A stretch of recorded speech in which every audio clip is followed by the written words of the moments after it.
Hei, täna on 4. oktoober, reede ja ma mõtlesin, et ma pole päris ammu kaamerat kätte võtnud.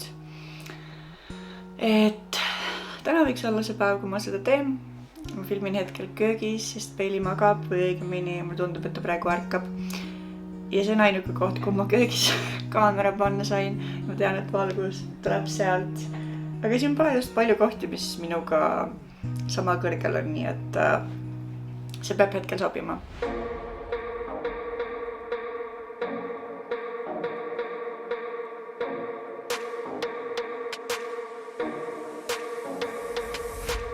Vahepeal on nii palju juhtunud, aga ma räägin sellest ilmselt mõni teine kord, mis kõik toimunud on.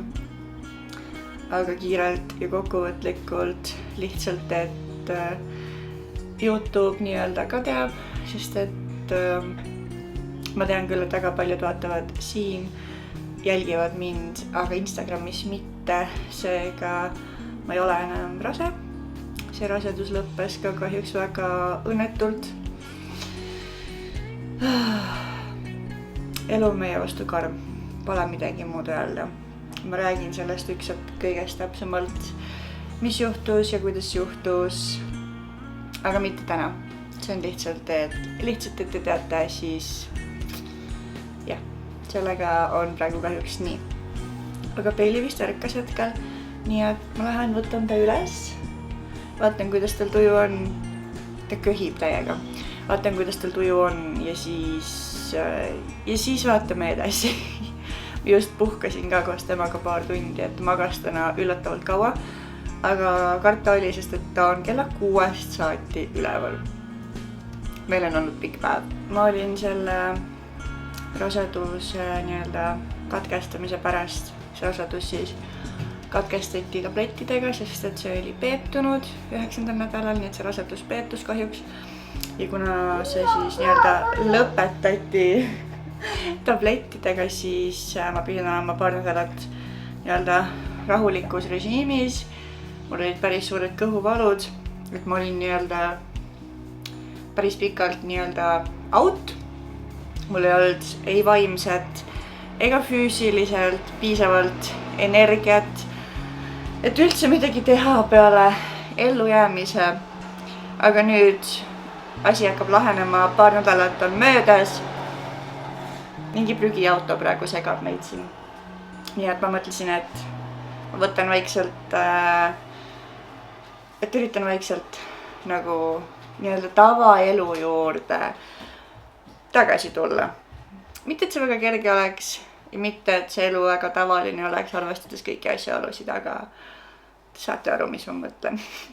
Igal juhul tuli mul täna hommikul suur siuke idee, et mul on vaja nüüd täna kohe meie köök ümber tõsta.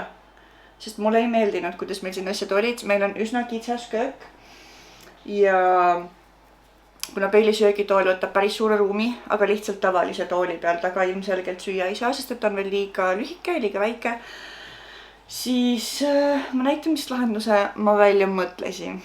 Ma näitan kõigepealt siis meie kööki suures plaanis ja no judgment, eks ole. Ma näitan kõigepealt seda poolt ja ma üritan näidata, kuidas meil enne oli.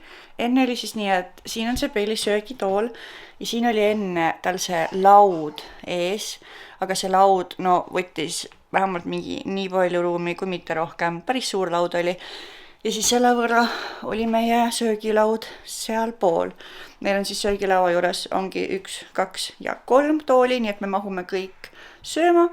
Et rohkem inimesi meile kahjuks või õnneks lauda ei mahu, aga pole siiamaani vaja läinud ka rohkem toole. Fun fact, meil on neid toole tegelikult 2 tükki veel keldris, et kui me kunagi siit ära kolime, et siis meil on ikkagi 4. komplekt olemas. Ja praegu on meil siis siin selline süsteem, aga ma tahaks selle kapi välja vahetada. See on kunagi ammu kellegi käest saadud raamaturiiul, mis on jube must ja see on juba nii vana, et see mustus ei tule sealt maha. Ja ma tahaks, et siin oleks kinnine kapp. Ja siin on siis meie prügikasti süsteem, sest et kraanikausi alla ei mahu meil prügikastid. Nii et meil on olme, pakend, taara, bio ja papp ja paber. Nii et meil on kõik ilusti sorteeritud. Aga selle kapi tahaks välja vahetada. Meie airfryer elab seal, sest mujal pole kahjuks ruumi. Ja noh, külmkapp siis, mille otsas on ka asju. Meil on seal reaalselt, ma ei tee nalja, 4 seda külmakotti või seda termoanumat. Me peame need keldrisse viima. Peili hüppas mulle vahepeal süli, nii et kui te midagi kuulete, siis see on tema. Aga siinpool on meil siis köök, nurgaköök, seal on pesemata asjad, mille ma pean veel ära pesema, mida ma pole jõudnud. Selline on meie köök siis, seal on köögikapid ja seal on kõik ülejäänud tehnika, mis peab olema seal nurgas, sest need on meie ainukesed pistikupesad, mis meil eksisteerivad ja meil on siin isegi pikendusjuhe pandud, sest seal ongi vist äkki 1 või 2 auku. Seal on siis Sofi koht. Me peame tema toidu jaoks veel mingi parema koha leidma, kus hoiustada, sest et tema toit tuleb ainult sellistes suurtes 13 kilostes pakkides, mis ei mahu meile kuskile. Nii et me peame selle jaoks ka mingi parema situatsiooni välja mõtlema. Aga enne oli meil siis nii, et see kapp oli siin külmkapi kõrval nagu niipidi ja siis see prügikast oli siin nagu kõrval kohe, nii et me ei saanud poolt seda kappi isegi kasutada, sest selle ees olid prügikastid ja laud oli siis hästi palju siinpool. Nii et meil ei olnud siin sisuliselt üldse ruumi ja nüüd siin on nagu kõvasti rohkem ruumi. Nüüd mulle meeldib see lahendus rohkem, aga mulle ei meeldi, et see kapp nüüd nii avatud on, sest et ta ei ole väga ilus ja ma küürisin ja maha sealt ei tulnud. Üks väike pabulane liitus minuga, kes on praegu mitu nädalat kodus olnud, sest et tal on köhapoiss. On köhapoiss, jah? Jah. Ja natuke nohupoiss on ka. Jah. Ja me oleme teda nüüd nii pikalt ravinud, et me käisime isegi perearsti juures, et veenduda, et ega ei ole mingeid põletikke, muid jamasid tulnud juba sellest haigusest. Aga kõik on korras ja me vahetame nüüd lihtsalt köhasiirupit ja loodetavasti see nali saab varsti otsa. Kas on nii? Ei ole või?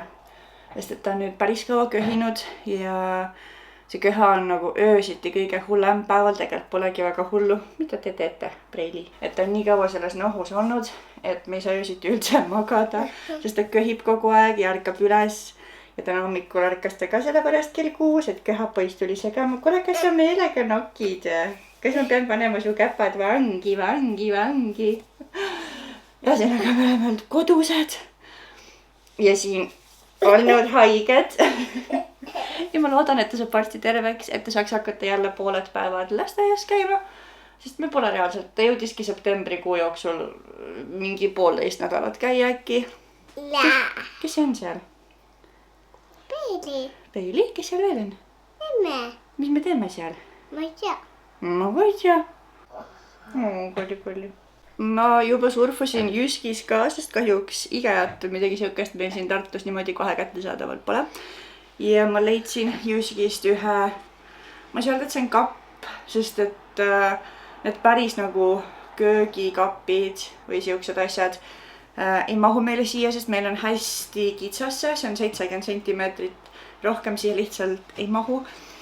Nii et meie valikud on limiteeritud ja ma leidsin 2 kappi, jätan siia. Ainuke jama, et üks neist on saadaval alles nädala pärast ja teine neist on saadaval kohe ja mul on vaja ilmselgelt kohe, nii et ma arvan, et ma valin selle. Sellel on kinnised nii-öelda kastikesed. Ehk siis, kui praegu meil on siin kõik nii-öelda nagu nähtaval, siis kui me selle ostaks, siis asjad oleks peidus. Ja kuna siin majas elab 2 ATH-ga, diagnoositud ATH-ga inimest ja ei tea, võib-olla siit tuleb 3. ka, siis me oleme meistrid selles, et me paneme asju nagu esiteks igale poole suvalistesse kohtadesse ära, lihtsalt nagu paneme kuskile eest ära. Seega mul on nagu vaja, et igal asjal oleks oma koht, sest kui igal asjal oma kohta ei ole, siis see lõpeb sellega, et asjad on igal pool täiesti suvalistes kohtades laiali, mis tähendab, et meil on siin nagu kohe suur segadus. Seega mul on vaja, et igal asjal on oma koht ja et iga asi oleks peidus, sest muidu on segadus näha, aga siis saab mul olla organiseeritud segadus nii-öelda. ehk et ma tean, mis seal iga kasti sees on, ma ei pea neid otseselt kuidagi väga viisakalt ära panema, aga samas ma tean, kus mis on. Ma ei tea, kas see on loogiline, aga see on see, kuidas minu aju nagu vajab, et asjad oleksid, et ma saaksin normaalselt funktsioneerida. Nii et me arutame õhtul isiga asja ja äkki isi toob meile selle kapi ja siis me saame panna asjad oma kohale. Ma panen ise. Mida sina paned? Ma panen ise kappi. Sa paned ise kappi. Kas sulle meeldib koristada või? Ei meeldi või? Kas sulle meeldib segadust teha? Võtame seda, kui jah, sulle meeldib hoopis segadust teha. Meil on siis alati nii, et kui Peili lõunaune eest ärkab, siis meil on nii-öelda siuke vahepala söömine, me ei söö kohe õhtusööki, vaid kui ta ärkab mingi siuke 4 paiku, nagu ta täna ärkas ja kell on praegu 4:30 läbi natuke, siis ongi siuke 4:30 ja 5 aeg. Me sööme siis vahepala ja kella 7 paiku õhtusööki, et ei söö kohe õhtusööki, sest muidu läheks kõik tühjaks, et me sööme vahepeal siis vahepala, on selle õige nimi äkki. Ja täna on selleks õun või 2 õuna, 1 mulle, 1 talle ja piknikujuustud, nii nunnud või Peili kutsub neid kaelkirjaku juustuks, sest et siin on ju kaelkirjakud peal, eks ole. Nii et väike vahepala. Ma lõikan õunad tükkideks, sest Peilile meeldib nii rohkem ja mulle ka, siis ei jää see... Mis asi see on siin ümber, issand? Õunakoor ei jää hammaste vahele kinni, nii et koorime, lõikame ja juustu kõrvale.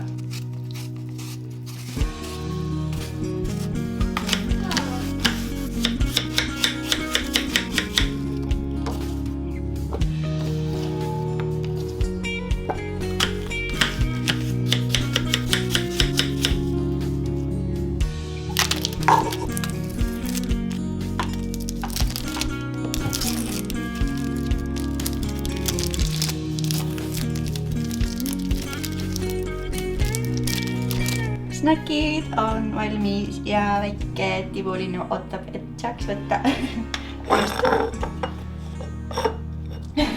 Jätisu. Õhtu on käes ja ma tean, et valgus on halb ja Peili just läks voodisse, kell on 9. Me ostsime selle kapi ja ma teen selle nüüd lahti ja üritan selle kokku panna. See ei tohiks olla midagi keerulist, aga eks me näe. Pildi pealt tundub, et see võiks olla lihtsasti kokku käiv kapp. Ma hoian teid kursis, aga ma filmin kirjalt ühe before kaadri, et pärast oleks hea erinevust näha. Nii et let's get to it. Siin on siis meie before ja selline on siis meie after. Nii väga meeldib, kuna meil on siin kõik niikuinii siukestes hallides ja valgetes toonides. Minust see kapp sobib siia imehästi.